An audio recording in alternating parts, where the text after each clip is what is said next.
ఒక్కసారి దయచేసి ఇది చూడండి, ఒక్క నిమిషం. పైన రాడ్స్, అదే ఇట్లా మన కొండీలు ఉంటాయి, ఐరన్ కొండీలు, పెద్ద పెద్ద. అవి కొండీలు కాదండి, ఇగో చూడండి. ఒక రాయిలో నుంచి ఇంకొక రాయిని తీసిండు. ఎట్లా తీసిర్రో ఏం చేసిర్రో, మన పూర్వీకుల గొప్పతనం ఏంది, ఏం కథ. అది మళ్ళా అంత హైట్లో 25 ఫీట్ ఉంటుంది ఇది, సీలింగ్ పైన.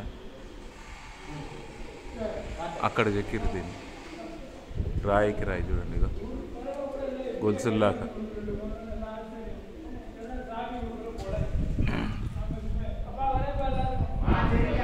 ఆవుడయార్ టెంపుల్ అని, మదురై నుంచి 120 కిలోమీటర్స్, ఆత్మానంద స్వామి.